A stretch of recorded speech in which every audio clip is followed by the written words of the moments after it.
ನಮಸ್ಕಾರ. SSLC ಪರೀಕ್ಷೆ 2025 ಸಿದ್ಧತೆ ವಿಡಿಯೋಗೆ ನಿಮಗೆ ಸ್ವಾಗತ ಸುಸ್ವಾಗತ. ಪರೀಕ್ಷೆ 2ಕ್ಕೆ ಸಿದ್ಧತೆ ನಡೆಸ್ತಾ ಇರುವಂತಹ ವಿದ್ಯಾರ್ಥಿಗಳಿಗೆ ನಾವು ಪ್ರತಿದಿನವೂ ಸಹ ವಿಡಿಯೋಗಳನ್ನ ಸಿದ್ಧಪಡಿಸ್ತಾ ಇರುವಂತದ್ದು. ಈಗಾಗಲೇ ನಾವು ಹಿಂದಿನ ವಿಡಿಯೋಗಳಲ್ಲಿ ಪ್ರಶ್ನೆ ಪತ್ರಿಕೆಯನ್ನು ಹೇಗೆ ಉತ್ತರಿಸುವುದು, ಯಾವ ರೀತಿಯಾಗಿ ಅಭ್ಯಾಸ ಮಾಡಿಕೊಳ್ಳುವುದು ಮತ್ತು 1 ಅಂಕಕ್ಕೆ ಸಂಬಂಧಿಸಿರುವಂತಹ ಪ್ರಮುಖ ಪ್ರಶ್ನೆಗಳು, ಕೆಲವೊಂದಿಷ್ಟು ಅಂತಾರಾಷ್ಟ್ರೀಯ ಸಂಸ್ಥೆಗಳು ಮತ್ತು ಅವುಗಳ ಕೇಂದ್ರ ಕಚೇರಿಗಳಿಗೆ ಸಂಬಂಧಿಸಿದಂತೆ ಇನ್ನಿತರ ಅಂಶಗಳನ್ನ ಹಿಂದಿನ ವಿಡಿಯೋಗಳಲ್ಲಿ ನೋಡ್ಕೊಂಡು ಬಂದಿರುವಂತದ್ದಾಗಿರುತ್ತೆ. ಈ ಒಂದು ವಿಡಿಯೋದಲ್ಲಿ 4 ಅಂಕಕ್ಕೆ ಸಂಬಂಧಿಸಿದಂತೆ ಕೇಳಬಹುದಾಗಿರುವಂತಹ ಪ್ರಮುಖ ಪ್ರಶ್ನೆಗಳನ್ನ ಪ್ರಾಕ್ಟೀಸ್ ಮಾಡಿಕೊಂಡು ಬರೋಣ. ಇದು ಬಹಳ ಪ್ರಮುಖವಾಗಿರುವಂತಹ ವಿಡಿಯೋ ಆಗಿರುವಂತದ್ದು. ಇಲ್ಲಿ ಪ್ರಶ್ನೆಗಳು ಸಹ ಬಹಳ ಪ್ರಮುಖವಾಗಿರುವಂತದ್ದಾಗಿದೆ. ಇವುಗಳನ್ನ ಪ್ರಾಕ್ಟೀಸ್ ಮಾಡಿಕೊಳ್ಳಿ. 4 ಅಂಕದ 4 ಪ್ರಶ್ನೆಗಳು ಪರೀಕ್ಷೆಯಲ್ಲಿ ಬರುವಂತದ್ದಾಗಿರ್ತದೆ. ಈ 4 ಅಂಕದ ಕೆಲವೊಂದು ಪ್ರಶ್ನೆಗಳನ್ನ ನೀವು ರಿಪೀಟ್ ಆಗಿ ಪ್ರಾಕ್ಟೀಸ್ ಮಾಡಿಕೊಂಡಿದ್ದೀಯಾದಲ್ಲಿ ಪರೀಕ್ಷೆಯಲ್ಲಿ ಆ ಪ್ರಶ್ನೆ ಬಂದಿದ್ದಾಗ ಉತ್ತರಿಸುವುದಕ್ಕೆ ಬಹಳ ಅನುಕೂಲ ಆಗುವಂತದ್ದಾಗಿರ್ತದೆ. ಹಾಗಾಗಿ ಪೂರ್ತಿಯಾಗಿ ಎಲ್ಲ ಪ್ರಶ್ನೆಗಳನ್ನು ಉತ್ತರಿಸಿ ಪ್ರಾಕ್ಟೀಸ್ ಮಾಡಿಕೊಳ್ಳಿ. ಬನ್ನಿ ವಿಡಿಯೋನ ಪ್ರಾರಂಭಿಸೋಣ. ಪೂರ್ತಿಯಾಗಿರುವಂತಹ ವಿಡಿಯೋನ ವೀಕ್ಷಿಸಿ.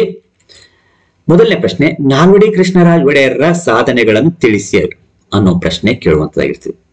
ಇದು ಒಂದು ಪ್ರಮುಖ ಪ್ರಶ್ನೆ ಆಗಿರುವಂತದ್ದಾಗಿರ್ತದೆ. ನಾಲ್ವಡಿ ಕೃಷ್ಣರಾಜ ಒಡೆಯರಿಗೆ ಸಂಬಂಧಿಸಿದಂತೆ ಪ್ರಶ್ನೆ ಕೇಳುವಂಥದ್ದು. ಅಥವಾ ಇದನ್ನ ಪ್ರಶ್ನೆನ ಸ್ವಲ್ಪ ಚೇಂಜಸ್ ಮಾಡಿ ಕೇಳಿದಲ್ಲಿ, ಇವರ ಕಾಲದಲ್ಲಿ ಮೈಸೂರು ಮಾದರಿ ರಾಜ್ಯ ಎನಿಸಿದ್ದು ಹೇಗೆ ಅಂತ ಸಹ ಕೇಳಬಹುದು. ಗಾಂಧೀಜಿ ಇವರನ್ನ ರಾಜರ್ಷಿ ಎಂದು ಕರೆದರು ಏಕೆ ಅಂತ ಸಹ ಕೇಳಬಹುದು. ನಾಲ್ವಡಿ ಕೃಷ್ಣರಾಜ ಒಡೆಯರಿಗೆ ಸಂಬಂಧಿಸಿದಂತೆ ಕೇಳುವಂತ ಪ್ರಶ್ನೆ ಇದಾಗಿರುವಂತದ್ದಾಗಿರ್ತದೆ. ಸ್ವಲ್ಪ ಚೇಂಜಸ್ ಮಾಡಿ ಕೇಳಿದಾಗಲೂ ಸಹ ಇದೇ ಉತ್ತರ ಬರುವಂತದ್ದಾಗಿರ್ತದೆ. ಹಾಗಾಗಿ ಈ ಒಂದು ಪ್ರಶ್ನೆಯನ್ನ ಉತ್ತಮ ರೀತಿಯಲ್ಲಿ ಅಭ್ಯಾಸ ಮಾಡಿಕೊಳ್ಳಿ, ನೆನಪಿಟ್ಟುಕೊಳ್ಳಿ. ಪರೀಕ್ಷೆಯಲ್ಲಿ ಬಂದಿದ್ಯಾದಲ್ಲಿ ಉತ್ತರಿಸುವುದಕ್ಕೆ ಅನುಕೂಲ ಆಗುವಂತದ್ದಾಗಿರ್ತದೆ. ಶಿವನ ಸಮುದ್ರದಲ್ಲಿ ಜಲವಿದ್ಯುತ್ ಕೇಂದ್ರದ ಸ್ಥಾಪನೆ, ಕೋಲಾರದ ಚಿನ್ನದ ಗಣಿ ಹಾಗೂ ಬೆಂಗಳೂರಿಗೆ ವಿದ್ಯುತ್ ಸರಬರಾಜು, ಪ್ರಾಥಮಿಕ ಶಿಕ್ಷಣದ ಶುಲ್ಕ ರದ್ದು, ಹೆಣ್ಣು ಮಕ್ಕಳ ವಿದ್ಯಾಭ್ಯಾಸಕ್ಕೆ ನೆರವು, ಮೈಸೂರು ವಿಶ್ವವಿದ್ಯಾನಿಲಯದ ಸ್ಥಾಪನೆ, ಬೆಂಗಳೂರಿನಲ್ಲಿ ಭಾರತೀಯ ವಿಜ್ಞಾನ ಸಂಸ್ಥೆಯ ಸ್ಥಾಪನೆ, ಕಾವೇರಿ ನದಿಗೆ ಅಣೆಕಟ್ಟು ನಿರ್ಮಾಣ, ಹೊಸ ರೈಲು ಮಾರ್ಗಗಳ ನಿರ್ಮಾಣ, ನ್ಯಾಯ ವಿಧಾಯಕ ಸಭೆ ರಚನೆ, ಕಬ್ಬಿಣ ಮತ್ತು ಉಕ್ಕಿನ, ಸಿಮೆಂಟ್, ಕಾಗದ, ಸಕ್ಕರೆ, ಗಂಧದ ಎಣ್ಣೆ, ಸಾಬೂನು, ರಾಸಾಯನಿಕ ವಸ್ತುಗಳ ಮತ್ತು ಕೃತಕ ಗೊಬ್ಬರ ಕಾರ್ಖಾನೆಗಳ ಸ್ಥಾಪನೆ. ಇವರ ಆಡಳಿತದಿಂದಾಗಿ ಮೈಸೂರು ಮಾದರಿ ರಾಜ್ಯವಾಯಿತು. ಗಾಂಧೀಜಿಯವರು ಇವರನ್ನು ರಾಜರ್ಷಿ ಎಂದು ಕರೆದರು. ಈ ರೀತಿಯಾಗಿ ಇಷ್ಟು ಅಂಶಗಳನ್ನ ಇಲ್ಲಿ ನೀವು ಓದ್ಕೊಳ್ಬೇಕಾಗಿರುವಂತದ್ದು ಆಗಿದೆ. ಸರ್, ಇಲ್ಲಿ ಬಹಳಷ್ಟು ಅಂಶಗಳಾಗ್ತಾ ಇದಾವೆ, ಕೆಲವೊಂದು ನೆನಪಿರ್ತಾ ಇಲ್ಲ ಅಂದಾಗ ನೀವು ಯಾವ್ದಾದ್ರು 8 ಪಾಯಿಂಟ್ಸ್ ಗಳನ್ನು ಉತ್ತರಿಸಿದಾಗಲೂ ಸಹ ನಿಮ್ಗೆ ಅಂಕಗಳು ದೊರೆಯುವಂತದ್ದಾಗಿರ್ತದೆ. ಸುಲಭ ಅನ್ನಿಸುವಂತ 8 ಪಾಯಿಂಟ್ಸ್ ಗಳನ್ನ ಪರ್ಫೆಕ್ಟ್ ಆಗಿ ನೆನ್ಪಿಟ್ಕೊಳ್ಳಿ. 1-2 ಪಾಯಿಂಟ್ ಎಕ್ಸ್ಟ್ರಾ ನೆನ್ಪಿಟ್ಕೊಳ್ಳಿ. ಒಂದು ಮರ್ತಿ ಹೋದಿದ್ದಾಗಿತ್ತಲ್ಲೂ ಸಹ ಇನ್ನು ಉಳಿದಿರುವಂತಹ ಅಂಶಗಳನ್ನು ನೀವು ಉತ್ತರಿಸಬಹುದಾಗಿರುವಂತದ್ದಾಗಿದೆ.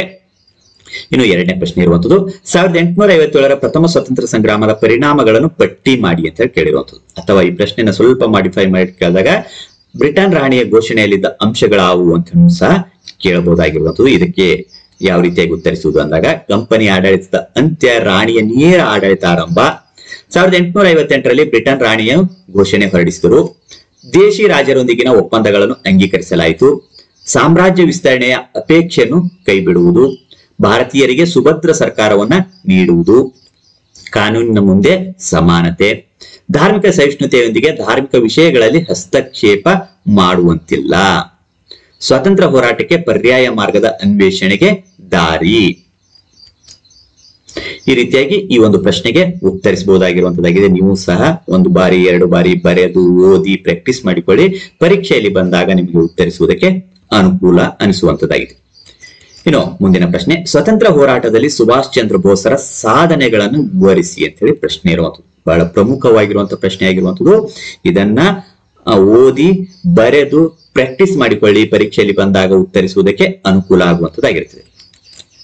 ಉನ್ನತ ಹುದ್ದೆ ತ್ಯಜಿಸಿ ಸ್ವತಂತ್ರ ಚಳವಳಿಗೆ ಧುಮುಕಿದರು, ಜನರು ಇವರನ್ನು ಪ್ರೀತಿಯಿಂದ ನೇತಾಜಿ ಎಂದು ಕರೆದರು, ಕಾಂಗ್ರೆಸ್ನ ಹರಿಪುರ್ ಅಧಿವೇಶನದ ಅಧ್ಯಕ್ಷರಾದರು, ಗಾಂಧೀಜಿಯವರ ಕಾರ್ಯವಿಧಾನ ಇವರಿಗೆ ಇಷ್ಟವಾಗಲಿಲ್ಲ, ಕಾಂಗ್ರೆಸ್ ಅನ್ನು ತ್ಯಜಿಸಿದರು, ಫಾರ್ವರ್ಡ್ ಬ್ಲಾಕ್ ಪಕ್ಷದ ಸ್ಥಾಪನೆ, ವಿಶ್ವ ಯುದ್ಧದಲ್ಲಿ ಭಾರತ ಪಾಲ್ಗೊಳ್ಳುವುದನ್ನು ಖಂಡಿಸಿದರು, ಬ್ರಿಟಿಷರು ಇವರನ್ನು ಗೃಹ ಬಂಧನದಲ್ಲಿರಿಸಿದರು, ಗೃಹ ಬಂಧನದಿಂದ ತಪ್ಪಿಸಿಕೊಂಡು ಜರ್ಮನಿಗೆ ತೆರಳಿದರು, ಜಪಾನ್ ಸಹಾಯದಿಂದ INA ಸೈನ್ಯ ಸಂಘಟಿಸಿದರು, ದೆಹಲಿ ಚಲೋ ಎಂದು ಕರೆ ಕೊಟ್ಟರು, ಆಕಸ್ಮಿಕವಾಗಿ ವಿಮಾನ ಅಪಘಾತದಲ್ಲಿ ಮರಣ.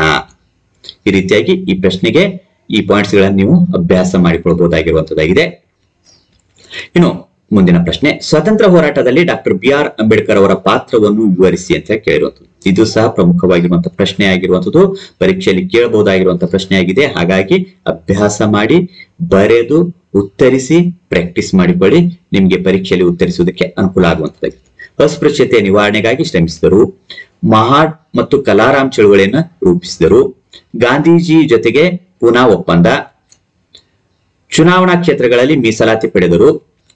ಬಹಿಷ್ಕೃತ ಭಾರತ ಎಂಬ ಸಂಘಟನೆಯ ಸ್ಥಾಪನೆ. ಸ್ವತಂತ್ರ ಕಾರ್ಮಿಕ ಪಕ್ಷ ಸ್ಥಾಪನೆ. ಪ್ರಬುದ್ಧ ಭಾರತ ಮತ್ತು ಮೂಕನಾಯಕ ಪತ್ರಿಕೆಗಳನ್ನು ಹೊರಡಿಸಿದರು. ಸಂವಿಧಾನ ಕರಡು ಸಮಿತಿಯ ಅಧ್ಯಕ್ಷತೆ. ಶೋಷಿತ ವರ್ಗದವರಿಗೆ ಮೀಸಲಾತಿಯನ್ನು ಕಲ್ಪಿಸಿದರು. ದೇಶದ ಮೊದಲು ಕಾನೂನು ಮಂತ್ರಿ. ಅಸ್ಪೃಶ್ಯತೆಯ ನಿವಾರಣೆಗೆ ಕಾನೂನುಗಳ ಜಾರಿ. ಇವರಿಗೆ ಮರಣೋತ್ತರವಾಗಿ ಭಾರತ ರತ್ನ ಪ್ರಶಸ್ತಿಯನ್ನು ನೀಡಿ ಗೌರವಿಸಿದೆ.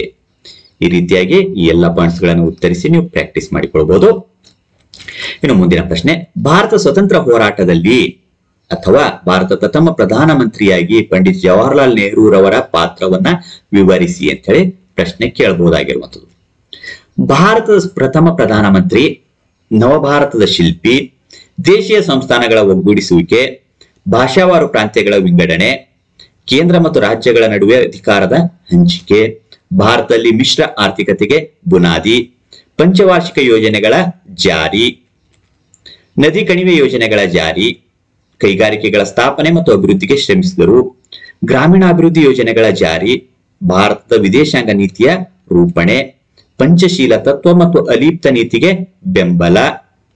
ಈ ರೀತಿಯಾಗಿ ಈ ಪ್ರಶ್ನೆಗೆ ಉತ್ತರಿಸಬಹುದಾಗಿರುವಂತದ್ದಾಗಿದೆ. ಹೀಗೆ ನಾವು ಪರೀಕ್ಷಾ ಸಿದ್ಧತೆಗಾಗಿ ಪ್ರತಿದಿನ ವಿಡಿಯೋಗಳನ್ನು ಸಿದ್ಧಪಡಿಸಿ ಅಪ್ಲೋಡ್ ಮಾಡ್ತಾ ಇರುವಂತದ್ದಾಗಿರ್ತದೆ. ಈ ವಿಡಿಯೋ ನಿಮ್ಗೆ ಇಷ್ಟ ಆದಲ್ಲಿ ಲೈಕ್ ಮಾಡಿ. ಹಿಂದಿನ ವರ್ಷದ ಪರೀಕ್ಷೆಯ ಪ್ರಶ್ನೆ ಪತ್ರಿಕೆಗಳು, ಇಲಾಖೆಯಿಂದ ಬಿಡುಗಡೆ ಮಾಡಿರುವಂತಹ ಮಾದರಿ ಕೀ ಉತ್ತರಗಳು ಮತ್ತು ಇನ್ನಿತರ ಒಂದು ಅಧ್ಯಾಯಗಳಿಗೆ ಸಂಬಂಧಿಸಿರುವಂತಹ ಅಂಶಗಳ ವಿಡಿಯೋಗಳನ್ನು ಸಹ ನಾವು ಸಿದ್ಧಪಡಿಸಿರುವಂತದ್ದು.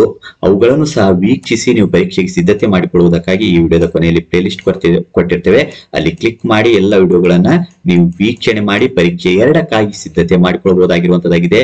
ಪರೀಕ್ಷೆ 2ರಲ್ಲಿ ಉತ್ತಮ ಅಂಕಗಳನ್ನು ಸಂಪಾದನೆ ಮಾಡಿಕೊಳ್ಳಿ. ನಿಮಗೆ ಶುಭವಾಗಲಿ. ಮತ್ತೆ ಭೇಟಿಯಾಗೋಣ. ಧನ್ಯವಾದ.